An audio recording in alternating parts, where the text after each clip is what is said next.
So yeah, I ended up coming back with Amen, and we built the kitchen, which was a beautiful happening. There was basically myself, one brother Richie, who had done his pilgrimage with me, and through that connected with Amen, and there was Abraham, and the three of us. We were not. I don't think either one of the three of us were at the time were drinking any alcohol, and and it was a quiet time actually. Most of that was really beautiful, quiet time. Uh, Landing here in Amen's yard, I would rest in the back of his truck most of the time. And Richie had his own little truck there. And Amen said we could spend the nights here if we wanted. Nobody had done that for years. And sisters, there's one sister who lived in the house. And then there was one of the sisters who would come and work in the yard a lot. But nobody was living here outside of that. And there wasn't a lot of action here. And so when brother and I got invited, Amen said, well, if you can handle the barking dogs, you can stay here. Well, it ended up 15 years later. Now it's 30 some years I've been here. And then we had the Royal Coach, the school bus, a 1948 International Harvester, that one night when Amen was out and about, it was raining, and I needed to find a spot to rest. So I cleaned up enough in the school bus to, because it was packed with stuff, with storage. And the next day, Amen told me he was kind of embarrassed about it and cleaned up the back of the bus for me. He went back there with me and he turned it into my spot. It took 5 years to totally clear out everything in there that was stored in there, approximately. But the back of the bus was beautiful right away. That's just back, I don't know, less than a fifth of the bus or a quarter of the bus that was turned into a little kitchen at one time, but had now it was just clear. I had shelves in there, I had a little seat bench, and I rested on the floor, so I could stand up in the back. Very nice. And I remember after he cleaned it up for me, we sat in there with a candle going, and it was very beautiful. But anyways, the reason I'm wanting to relate the story of Amen in these times is because of all the accusations.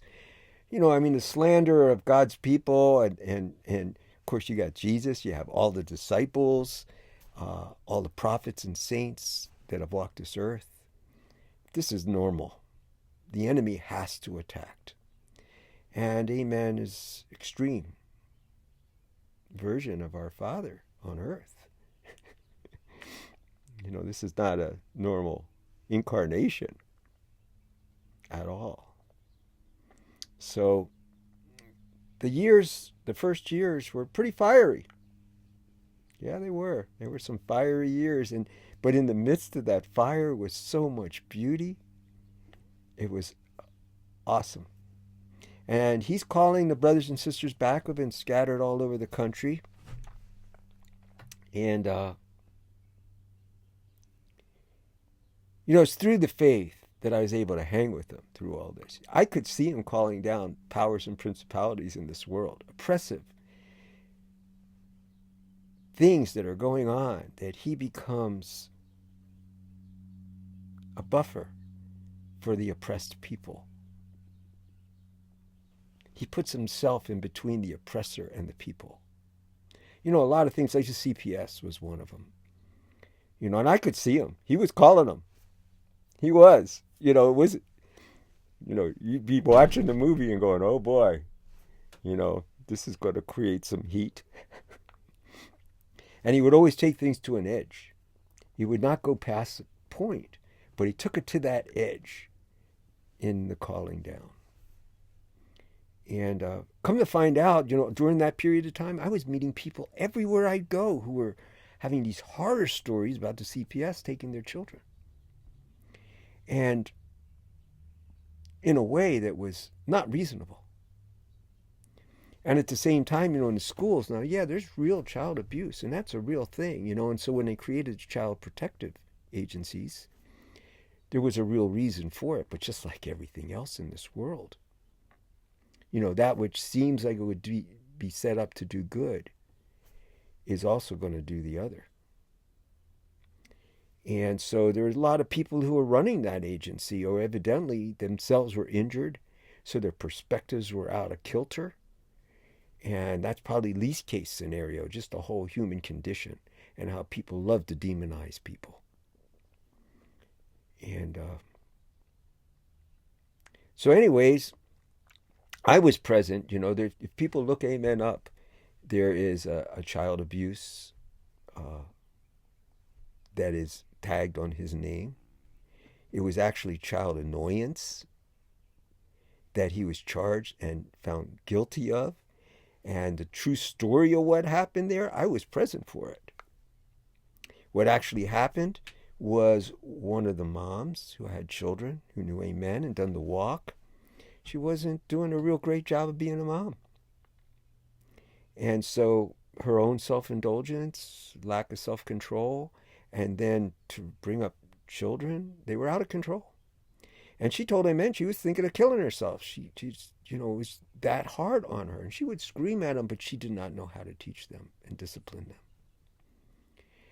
And so, they were right next door, the house right next door, where there were also another family of children who were not behaving either. But these were 3 girls. And I was right in the room when Amen getting down. Now, he never laid a hand on them. He didn't threaten them with violence. But he was getting down and, in a force and letting them know that, that's not the way you treat your mother. That's not the way you be. And, using strong words. And so one of the girls went and called the CPS. And they didn't want to be disciplined, of course. Now, this is with the mom asking for help and Amen going in to help. So when it went to court and it was dragging on,